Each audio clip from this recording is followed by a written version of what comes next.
Lula se tornou um problema, tá? E não, esse não é um daqueles vídeos nos quais alguém vai aparecer para decretar falsa simetria, porque, na verdade, Lula está cometendo um erro similar, não igual, mas similar, ao de muitos liberais que se calam acreditando que Bolsonaro é só desbocado. As democracias do mundo foram acometidas de uma doença grave. Foram tomadas de assalto por uma gente que não acredita em democracia, que fala em democracia enquanto tenta destruí-la por dentro. Se engana quem, dentro do mercado financeiro, acredita que liberalismo econômico pode funcionar sem liberalismo político. Se engana quem, na esquerda, acredita que o desgaste que Bolsonaro gera na imagem da direita pode ter valor eleitoral ali na frente. E quem se engana numa hora dessas põe em risco muito mais do que percebe botar. A gente precisa muito conversar sobre isso. Meu nome é Pedro Doria e esse é o Ponto de Partida.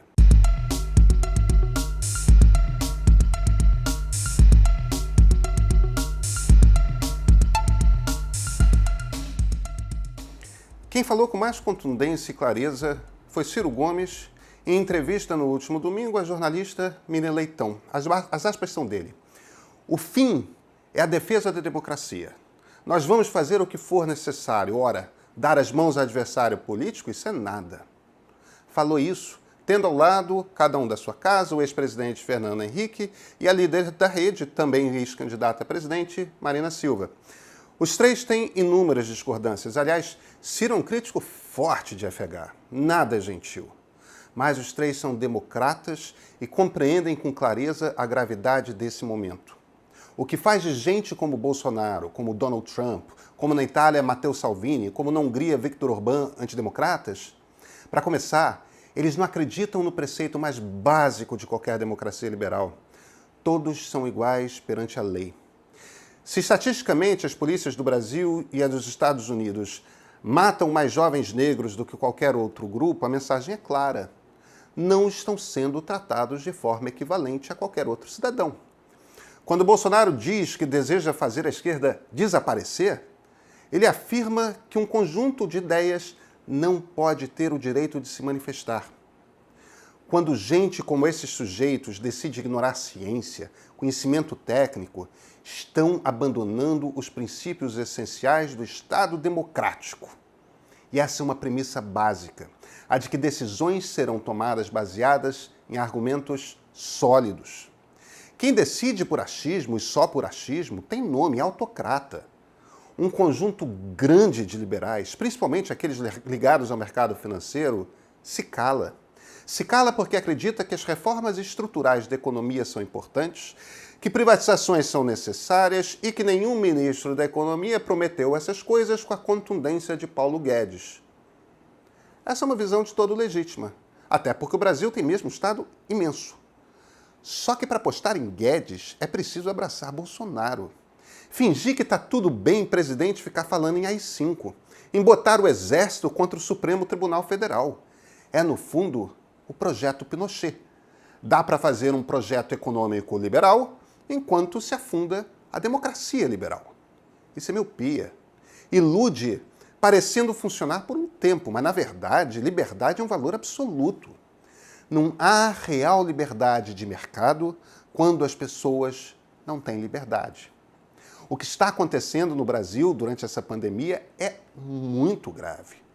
São Paulo e Rio de Janeiro estão caminhando para reabrir os seus negócios num momento em que ainda está crescendo o número de mortes.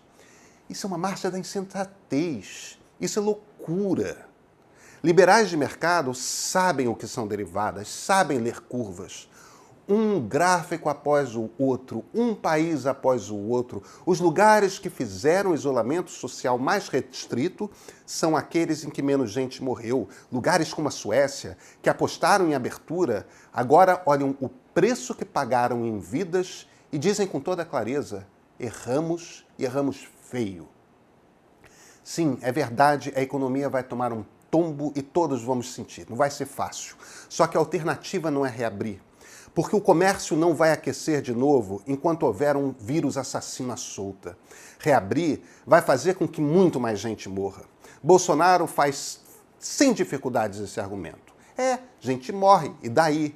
Alguém mais tem coragem de dizer isso claramente? Prefiro a economia reanimando mesmo que algumas dezenas de milhares mais morram?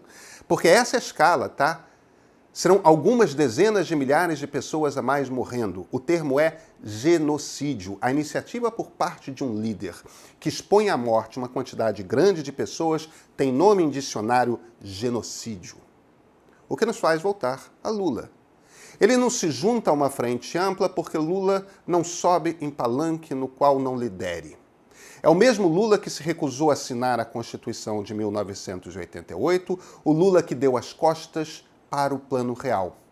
Pois a estabilidade criada pelo Real fez dele presidente e esta Constituição que temos lhe garantiu espaço para construir o PT e chegar ao poder. O cálculo da cúpula petista tem a ver com uma estratégia eleitoral.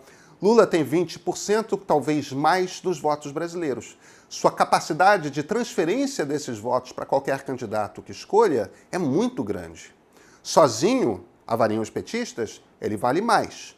Junto, ele dilui o poder.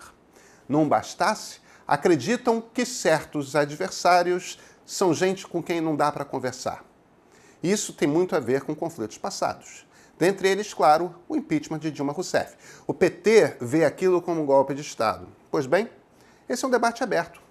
É uma interpretação e não é a única. Debater a história recente é coisa que a gente consegue fazer dentro da democracia. Fora dela não tem debate. Há brasileiros morrendo e um presidente no Planalto que gostaria de levar essa democracia ao ponto de ruptura. Gente, vamos lá. Vamos à história, porque a história tem a capacidade de nos ensinar como é que o Brasil funciona. Na Primeira República, o jogo entre São Paulo e Minas Gerais não permitia a ascensão de presidentes vindos de outros estados. Os principais políticos não foram capazes de chegar a um acordo que permitisse mudar isso. Paulistas e mineiros não abriam mão. Gaúchos, pernambucanos e baianos diziam que assim não dava. A Primeira República caiu e entrou um ditador. A República de 46 foi igual. O sistema elegia presidente e vice-presidente em separado e pôs um presidente de direita e um vice de esquerda. Quando Jânio renunciou de repente, o sistema político não foi capaz de se recompor. Os principais líderes políticos entraram numa briga sem fim, marcados por intransigência de todos os lados. Lacerda num canto, Brizola no outro, uma crise que se acelerou, terminou em golpe. E agora, na nova república, o que está acontecendo? Enquanto um autocrata avança, as principais lideranças políticas não são capazes de chegar a um acordo básico em nome da democracia. A gente devia estar junto nessa. É irresponsável.